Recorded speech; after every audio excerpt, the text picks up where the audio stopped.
This is the Aurelius Podcast, episode 51 with Timothy Bardlavens. I'm Zach Naylor, co-founder at Aurelius and your host for the Aurelius Podcast, where we discuss all things UX, research, and product. In this episode, we have Timothy Bardlavens, a product design manager at Facebook. He's a product design leader and diversity, equity, and inclusion specialist involved in organizational culture. Timothy is also a co-founder of And Design, whose mission is to cultivate and activate Black, Latinx, and Indigenous designers by providing tools, resources, and training to support them on their creative journey. Timothy and I had a very deep conversation about diversity and inclusion in the world of design and UX, particularly in tech companies and culture. It's very clear he's an expert and deep thinker about how we can create a more equitable work culture and world in general. This conversation is so important for several reasons. First, Timothy has firsthand experience, real lived experience, and how the systems in our work and personal lives do not inherently support the equality of all people.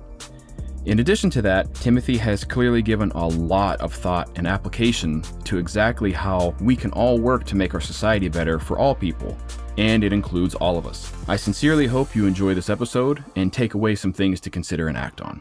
The Aurelius Podcast is brought to you by Aurelius, the powerful research repository and insights platform. Aurelius is an all-in-one space for researchers to organize notes, capture insights, analyze data, and share outcomes with your team. We recently announced two of our biggest features yet. Aurelius now offers transcriptions and our automatic report builder. You can add any audio or video recording and have notes created for you automatically. Then, Aurelius automatically creates a report with every key insight and recommendation from your project, which you can then edit, design, and share with anyone right from Aurelius. Check us out at aureliuslab.com. That's aureliuslab.com. All right, let's get to it. Hey, Timothy. Hey. How's it going? It's going good, man. Living these COVID times. Yeah, indeed. Your response, the sigh that came before your response, said more than anything in the actual answer to that question, which I think all of us can probably relate to right now, right? But, at the time of recording this, actually, funny enough, it's April Fool's Day, so that's funny. But folks will be listening to this after the fact. I mean, things are kind of picking up, more folks getting vaccinated, weather's starting to turn, although where you and I live, that can be deceptive, as we kind of chatted about before we got into it. Well, none of those things are nearly as important as hearing from you, which is the whole reason we've got you on the show. And I appreciate you coming on and taking the time. I was wondering, can you introduce yourself, let people know, some of the work that you do, your background, what you're passionate about, stuff like that? Yeah, sure. So I always start with, my name, of course, I'm Timothy Bardlavens. So I always start with, I'm a Black gay man from the South. And that's important to me because, one, I'm from the South, and there's a lot of misconceptions and notions. I actually was just having a conversation with someone this morning, and they actually grew up in the Pacific Northwest. I live here now. They live in Atlanta, and they're like, man, racism is so in your face here. And I was like, yeah, I appreciate it because I know where I can find it. It's not this passive aggressive shit we have up here in PNW. So that's the thing. But no, I make that introduction because I even do this in job interviews. It's really a thing of like, it's who I am. It's the collection of my experiences. It's what, it's the lens through which I see life.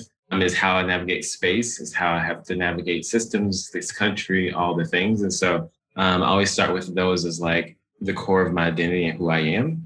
And so outside of that, I am a product design leader. I am diversity, equity, inclusion specialist. I am deeply involved in organizational culture and how we do it effectively and all the things. I think that I probably do way too much in life. I'm also co-founder of a company and a fellowship with the great and illustrious Intendant Carol, who is also one of my best friends. So we founded And Design together. It's an amazing company, but it started as a fellowship program where we focus on emerging creatives, Black, Latinx, and Indigenous folks who just need additional access to people, to mentorship, to growth opportunities, to all the things we never had access to when we were growing up because of having a lack of role models or lack of access to the people who could give us the insight or just have the vocabulary to understand what many of us, especially within that group of Latinx and Indigenous folks, what we have to navigate on a day-to-day basis. So yeah, that's me. As far as like work, I work at Facebook right now. I am a product design manager. I lead a pillar within our communities group. So communities is basically the whole is the shift that Facebook is making towards like across the company. Like it used to be about friends and family. And that's like, how do we help people build community on and off the platform? And so I do a ton of work there when it's centered around community, as well as helping drive a bunch of the racial equity work that we're doing to say, like, how do we make sure we're building our products more equitably, both retroactively and proactively?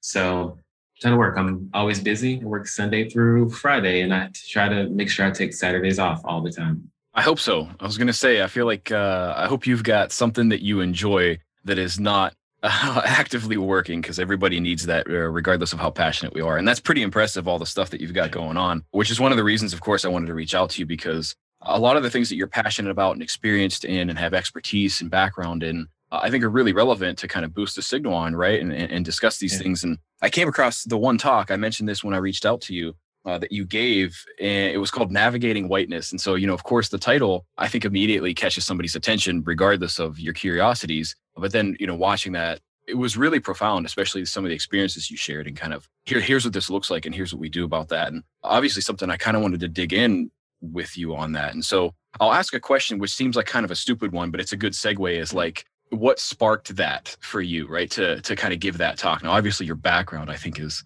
the case. How did you get to the point where you say, this is a talk I want to give? Like, I want to share these experiences, Yeah. Well, a couple of things. One, I will say that sort of to what you said earlier around making space for myself. One thing I made a decision on very early in life is I'll never do anything that I'm not passionate about. I never do work just to like fund a passion. And so like everything I do, even with my job, is my hobby.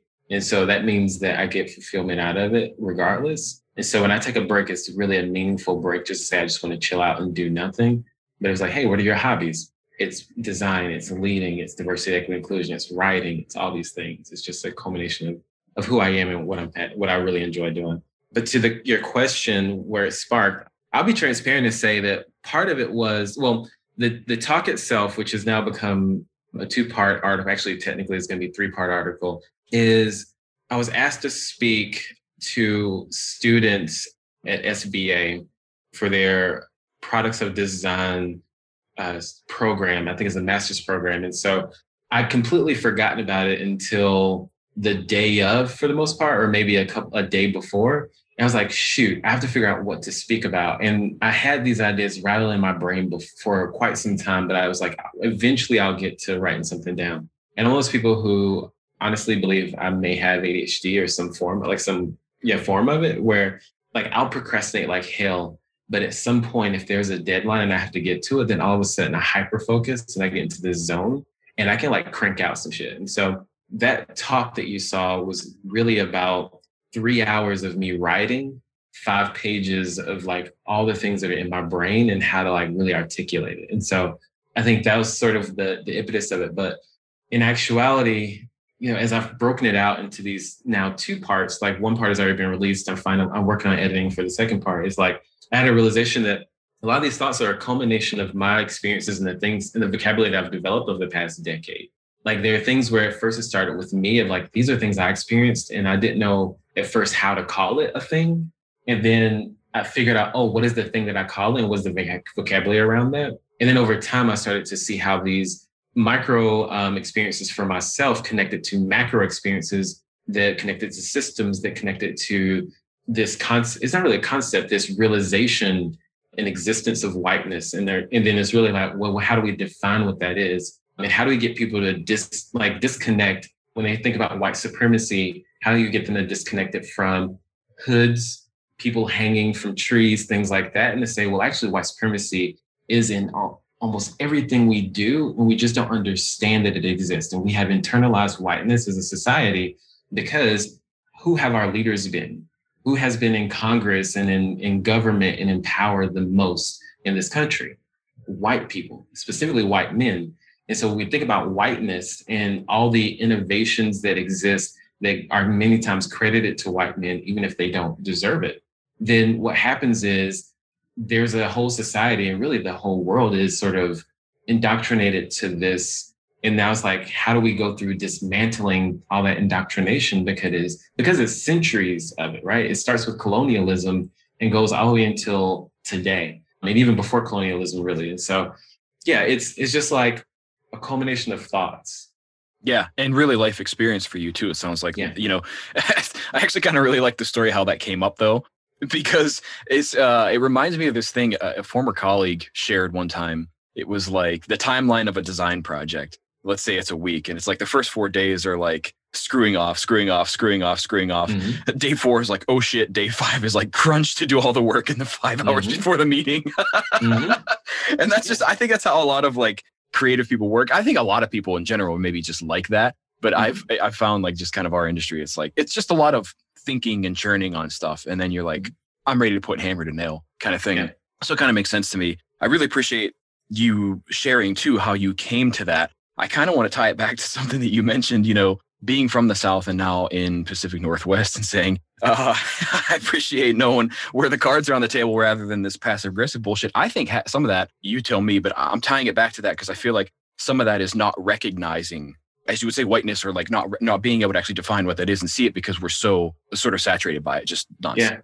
Yeah, absolutely. In Seattle, I live in a neighborhood where I live across the street from a Japanese community center while they're sort of gentrifying everything around them. And there's two buildings that are on the other side of my block that I think they're sort of being supported by or paid for by a different, like a nonprofit organization, just to allow elderly Asian folks to have a place to live. And these are mainly folks who are likely immigrants who came over, whose children have like gone off and are doing different things, whether it's across Seattle or across the country. But then I also live in a space where, like, right up on the other side of my block, there's a Buddhist temple it started as a Buddhist temple, was turned into a Japanese internment camp, and then turned back into a Buddhist temple. They were given it back by the government to be able to use it as a temple again, right? And so, like, it's a really interesting space to be in here because you have this really tough history that exists within a neighborhood. Like, the Central District used to be a very black neighborhood, and there's a Langston Hughes Community Center that's right up the road.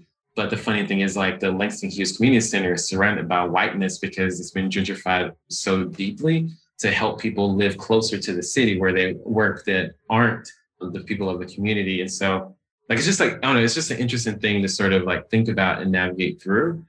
And Seattle, like, is a perfect in fact, I think there was an article by Mark Lucky who actually said this about Facebook. He said there are more Black Lives Matters posters in the window than are Black people working at the company. I know that, like, I was just saying earlier today, honestly, I was having a really candid conversation early this morning. So obviously these are things I talk about like all the time. But I was talking to someone earlier, I was like, the funny thing about Seattle and other places like Seattle, Portland is one, the Bay Area as well. You'll see people with the Black Lives Matter sign in their front porch or their front yard.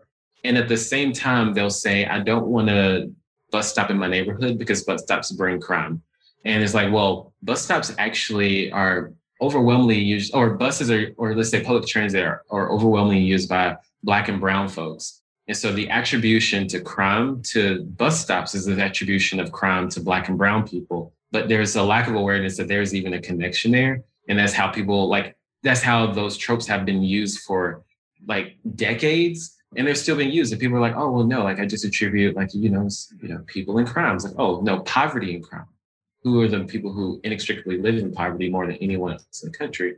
Black and brown folks. Yeah, for sure. Yeah, that lack of recognition and the connection there, I think is a big deal. And I'm grateful that there's a lot of folks who are helping push that forward, like yourself, like Antoinette. Actually, I'm familiar with her work too. So that's super cool that you kind of mentioned her. But so being that we are in the UX, the research, product design kind of world, maybe narrowing it in on that. I mean, can you talk about some of the work you do there and even, how it affects your work and how you have navigated that as that kind of professional? Because that's a lot of the folks who are listening to this. I would argue probably all of the folks listening to our podcast are in that same field. Can you talk about that a little bit more? Yeah, so this is actually related to part 2 of my article that I've been digging in on. I've been thinking about this a lot, and I had a realization that there's a level of understanding people need to have when it comes to systems and how deeply they run. And even, especially if you work in tech, how it connects in sometimes to the work you do, you don't even realize it. The second is around frameworks. Many times people are looking for frameworks, and there are a lot of equitable design frameworks. There are a lot of co-creation frameworks. There are a lot of frameworks around how do you do more equitable research. And yet either people don't access them or they access them but bastardize them because they're looking for a checkbox or a short list or things they can just quickly do. And I realized in part of the article is really digging in on really the most important thing people need to do is shift their mindset, and they need to actually dismantle some of the whiteness that are actually approaching these problems with. So let's start with systems. So an example I use is Cash App and say, and ask the question, why does Cash App exist? Their mission is something along the lines of making it so that everyone can have access to their funds. And what is Cash App? You are able to easily send, receive, and store money. Who is it for? Cash App is really for the unbanked and underbanked. Who are folks who are most likely to be unbanked or underbanked? Most likely those are Black and Latinx folks, or Indigenous folks as well. And if you ask what is unbanked or underbanked, that's people who either don't have bank accounts or they live in neighborhoods where there is not a bank close enough for them to be able to effectively access. Most likely that is going to be lower income neighborhoods. And so then you start to see like, why are these folks unbanked? Especially, let's focus on that. Well, it could be like, especially there's a lack of trust. There's issues with fees. There's actually a lot of expense that comes into maintaining a bank account. And let's say, for example, you don't maintain a minimum balance, then you get hit with fees. Let's say that you need to overdraft because you need to pay a bill and you didn't have enough money, then you hit the overdraft fee. And if you don't pay that fast enough, then there may be another overdraft fee, or you may go into negative. If you go into negative and it stays too long, your bank account could be canceled. You could be blackballed from banks. These things happen all the time. I lived in the negative for much of my 20s, like through college. And through like my first 3 or 4 years out of college, I basically paid bills to put my account to the negative, and I got paid to fill in that negative balance in 2 weeks just to do it all over again. And so when you start to dig through that, he's like, well, why is there a lack of trust in all these issues within it? You step back and say, well, there's a lack of trust, especially if you're focusing on Black people. If you go all the way back to the 1870s, right after emancipation, when they created the Freedmen's Bank, and they made it as a way to help build economic wealth and prosperity for Black or recently freed enslaved people. And so what happened was First National Bank there was this primarily white bank. They started buying risky real estate in railroads projects, and they would take that risk and put it on Freedmen's Bank. And they did it to the point where that bank could no longer recover. Frederick Douglass actually took over the bank for a bit to see if he could help it recover, and he couldn't even get it there. The entire board for the bank, of course, were all white men.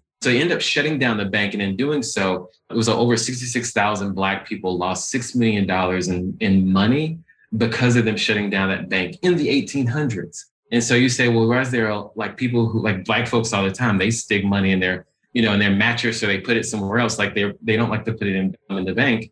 And it's because you have the fees, you have this history of like how people have been abused when it comes to the banking system, especially Black and brown folks. And then it connects to, why does Cash App exist? Because the system failed someone 300 years ago, and it has so hurt a population that now we're having to create patches for it now in 2021 to be able to fix those 300-year problems. And so like then that's just the system. And it's supposed to be overwhelming. It's supposed to feel like a lot, because you have to realize that this is a lot to have to work through. It's going to take time to navigate it. When you say there are frameworks, there's a lot of them. How do we leverage them? There's some that work really well, but there's a mindset that comes with leveraging a framework and understanding the system, which is if the innovator's dilemma, right?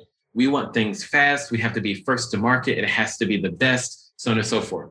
White supremacy says quantity over quality is a precept there. Another white supremacist concept is progress over everything, basically, which basically means that like it doesn't matter who you hurt. Progress is what matters. Individualism is also a precept of white supremacy. And so when you say innovation in the way that we use it right now, of like get into a corner, do it ourselves, be first to market, be the best, it's like we're basically driving white supremacist precepts through the products that we build. So how do we take a step back and say, how do we co-create this? Innovation is really saying like, who are the marginalized people? How do we bring those folks in and co-create with them, understand how we actually solving problems and work with them on it, over it, versus the opposite, which is how research goes right now is, for example, we'll have people who will come in, they do, let's say an hour study. Let's say we do that for 15, 20 people, and then research goes out and they coalesce and they synthesize those learnings and they spit them back out. But there's no really gut check to say, did we actually synthesize these appropriately? Do we take these and filter them to our own mindset without actually saying, well, let's gut check and make sure we actually synthesize this in a way that really hits on the key problems to be solved, and that we're actually understanding these individuals' experiences? And then how do we return back to them once we synthesize and started creating something to ensure that we have actually met the need versus trying to solve a problem that we as tech or designers or even researchers have created ourselves? And many times we create hypotheses and we want to prove the hypothesis versus actually understanding if we're solving a real human problem. That's like a whole diatribe of things. I can go forever, but I'll pause there and say, there's a lot there. It's a mindset shift. And there a lot of things within it that we have to change. And people have to realize, last thing is, we look at sort of like people problems and these frameworks and things like that and say, if we do it this one way and keep doing it the same way, then we'll get there. In actuality, there's nuance to it.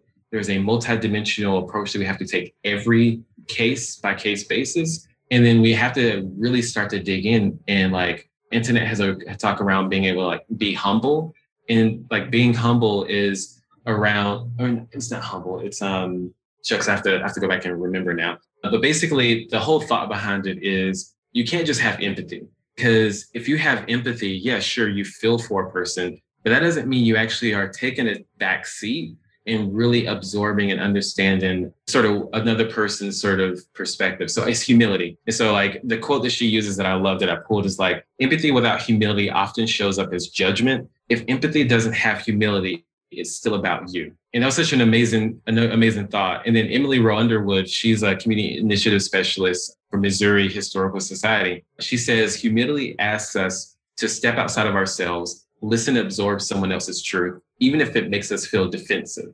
That defensiveness many times is white fragility. So anyway, I'll pause there. I've said a lot.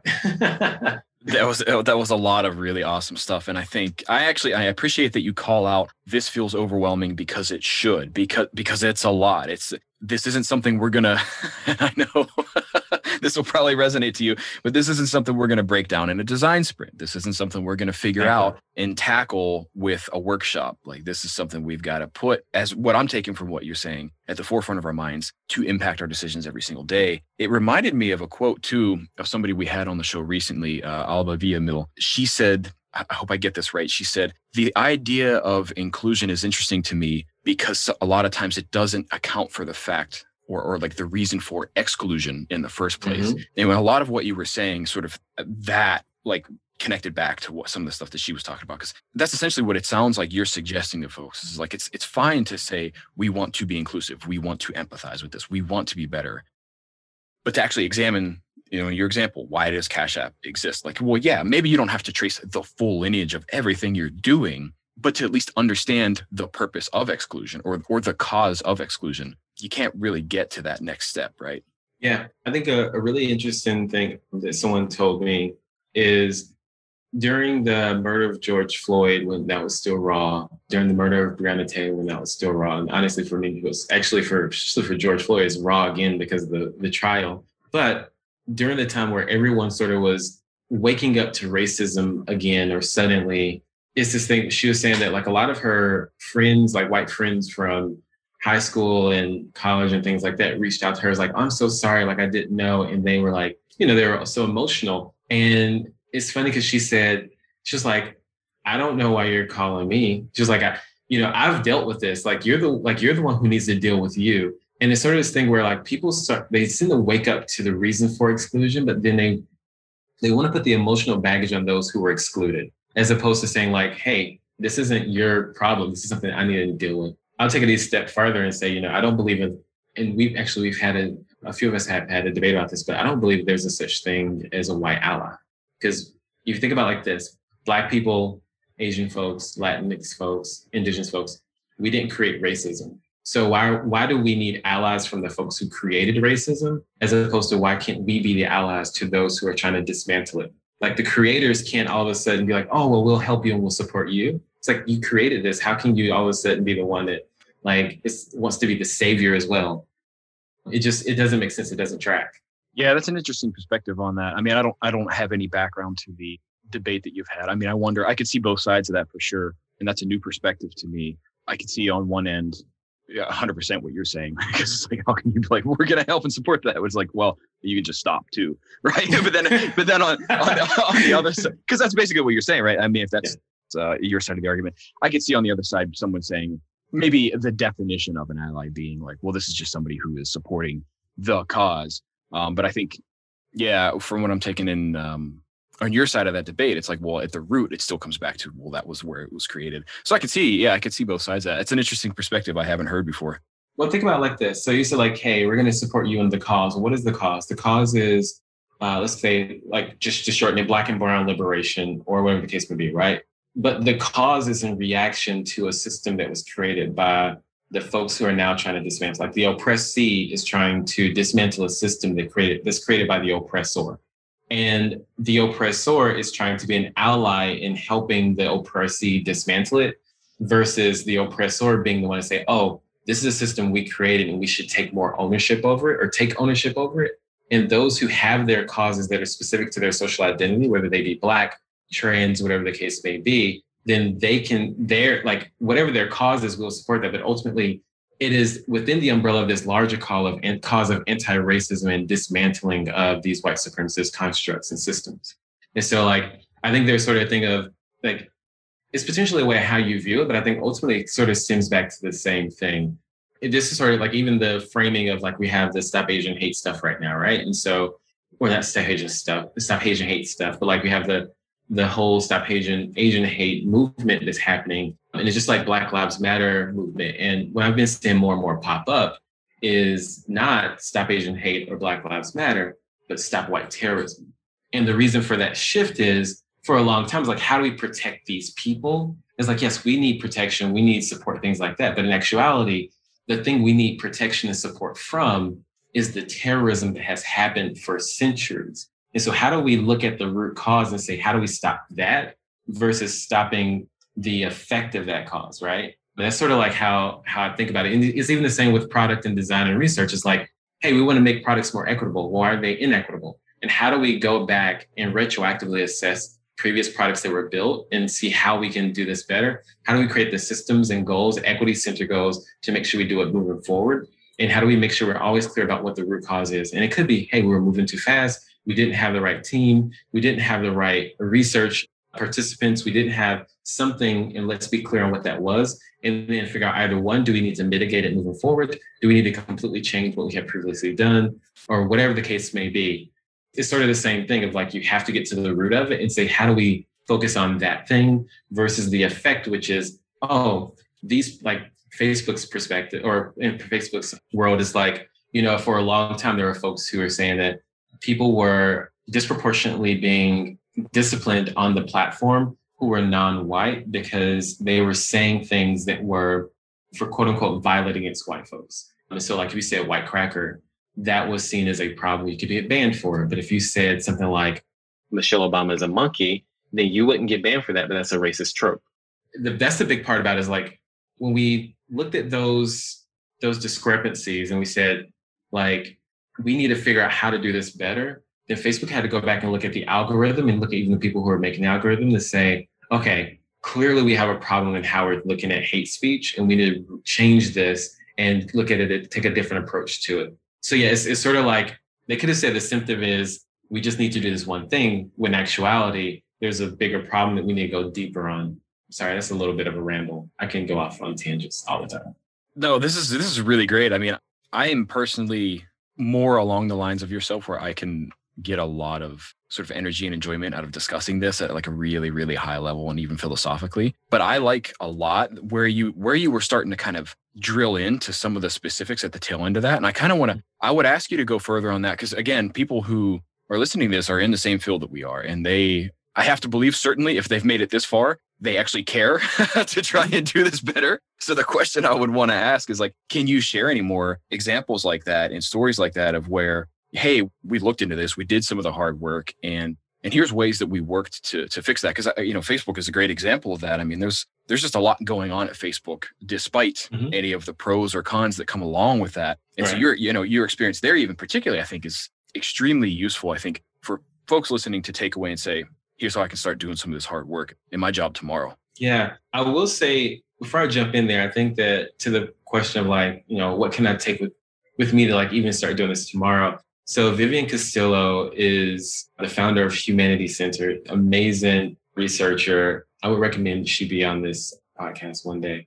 She's amazing. And she and I were having a really good conversation a few weeks back. And one thing she said to me that resonated immediately, I was like, oh, I have to write this, is like, she asked the question, are you willing to suffer? Because disproportionately Black, Latinx, and Indigenous folks have suffered and experienced organizational trauma and driving towards equitable cultures, systems, and products. But what we need is more folks who are willing to sort of suffer to get to the right thing. And by what I mean by suffer is like, do you just love the idea of building equitable products, of doing things more equitably? Or are you actually willing to do the work? And doing the work means that you have to push against leadership. It means that you have to like extend timelines. It means that you have to like think less about what metric you're trying to drive and more about what is the human condition that you're trying to address.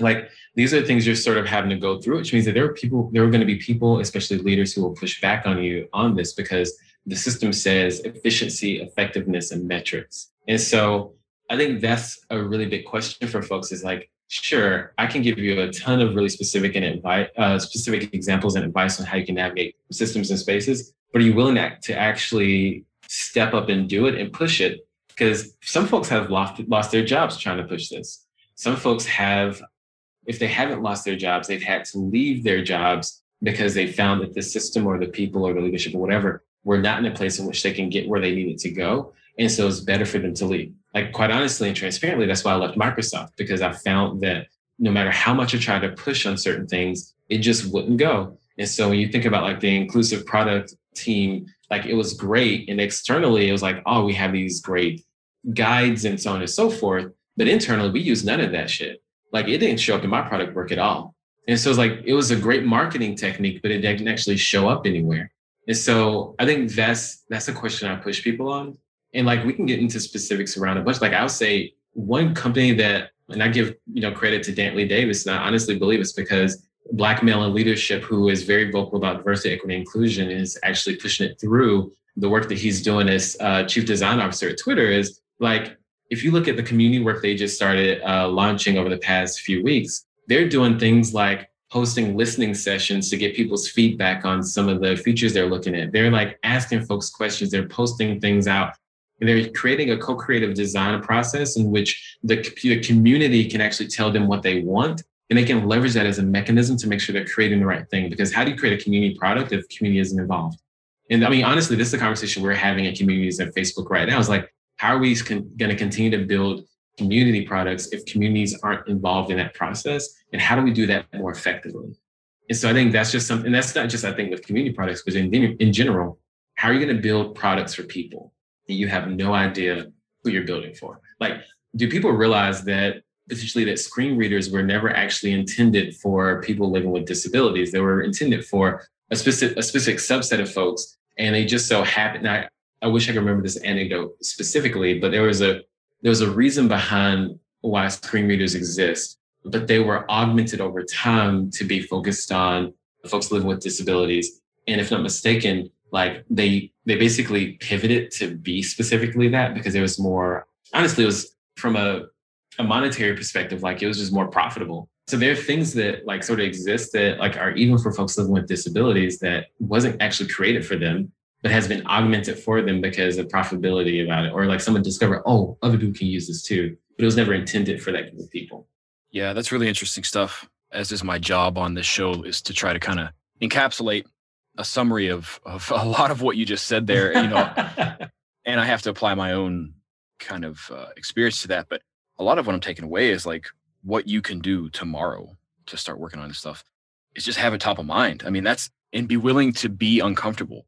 It actually reminds me of some stuff. I was not super familiar with her work, but Brene Brown, and I actually dug into a little bit more details of the thing. And one of the quotes that she had that was actually really interesting to me, it went along the lines of something where she said, there is no courage without discomfort, or something to that nature. And it's just kind of like what I'm taking from what you're saying is very much, you got to be willing to be uncomfortable. No, I think everybody's personal tolerance or ability, capacity for that will probably be different. Yeah. But without it, I don't think that we can make any progress here. That's kind of what I'm taking from what you're saying. Something I would say all the time is progress is comfortable, change is uncomfortable. Because progress is like you're pushing up against boundaries a little bit. You're trying to stretch things out a little bit more piece by piece, right? So if you're within a square, it's okay, I'm going to push this a little bit and make this into a little bit of a rectangle. Maybe if I push these edges a bit, it'll turn into a trapezoid, but it's like expanding bit by bit. But actually what we need is change. And change is going to be uncomfortable. Change means that potentially you're going to have to jump into the water a little bit and get your feet wet, or like jump in full force. Demarosa Rodriguez, she is the head of community trust and safety at Facebook. She was previously the head and like founder of the equity engineering team at Google. And she would say this a lot around like, you have fast, you have comfort, and you have, I forgot what the third one was. It was like if you want it fast, it's going to be uncomfortable. And if you want, or I think it was like, potentially as money or something like that, or people, like resources. So if you want it fast with as little resources as possible, then it's going to be really uncomfortable. If you want it comfortable and you want it fast, it's going to take a lot of resources. If you want it comfortable with as little resources as possible, it's going to be really slow, right? And so you have to sort of like figure out what are you willing to sacrifice? And to me, it's like most likely speed is the one to sacrifice. These are again systems that go really far. And like for a lot of people, especially leaders, is having to look at their career and saying, where did I participate or benefit from this system? How do I navigate how I address that? And it's not to say like all of a sudden all of your successes have disappeared and you no longer, like all these things no longer matter. But it's to say like, now that you're aware, how can you leverage your power? How can you leverage your influence to activate and to make these changes? Yeah, that's huge. Love it. Absolutely love it. I am certain that I could talk with you for probably several more hours about this, but I have to be respectful of your time. And I see that that's running out, unfortunately. Here's the thing, though. I ask every guest this when we kind of wrap up. I say, if I got struck with amnesia tomorrow and couldn't remember what we talked about, and somebody came to you and said, well, what was that? What was the podcast about? What was that conversation all about? How would you summarize that for them?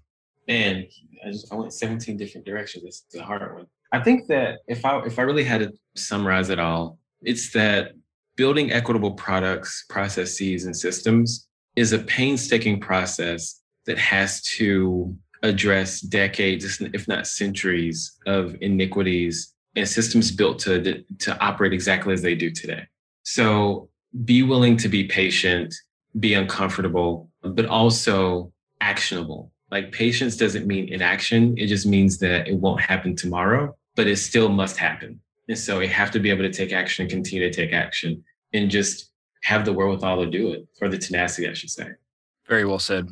I love that. Awesome. Like I said, I'm going to be processing and chewing on a lot of what you shared in our chat for a while. And I know for sure that I could do this for several more hours, but we do need to wrap it up. I'm curious though, is there anything that you want to share with folks that we didn't get a chance to talk about or address in the chat so far? No, I think this is great. I think like part 2 of Navigating Whiteness, the article should be out hopefully by the end of April.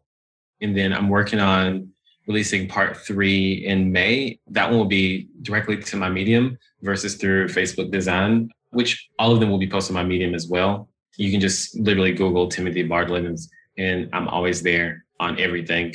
But I think that one will be interesting because it's really around the ethics of design and how design is connected to behavioral science, and how we can take some of those ethical frameworks and connect them into the work we do as a way to really think about like, how do we start to build more equitable products, even from an ethics perspective, before we even get into the actual work itself.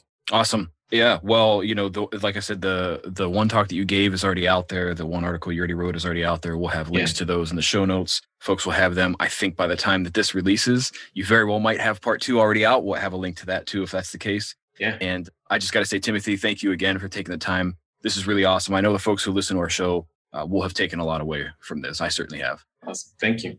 All right. We'll see you next time. This podcast is brought to you by Aurelius, the research and insights tool that helps you analyze, search, and share all your research in one place, so you can go from data to insights to action faster and easier. Check out Aurelius for yourself with a 30-day trial by going to aureliuslab.com. That's AURELIUSLAB.com. If you enjoyed this episode, it would mean a lot if you would give us a review on iTunes to let others know what you think. You can catch all new episodes of the Aurelius podcast anywhere you listen to podcasts like iTunes, Spotify, and more. Stay up to date when new episodes come out by signing up for email updates on our website.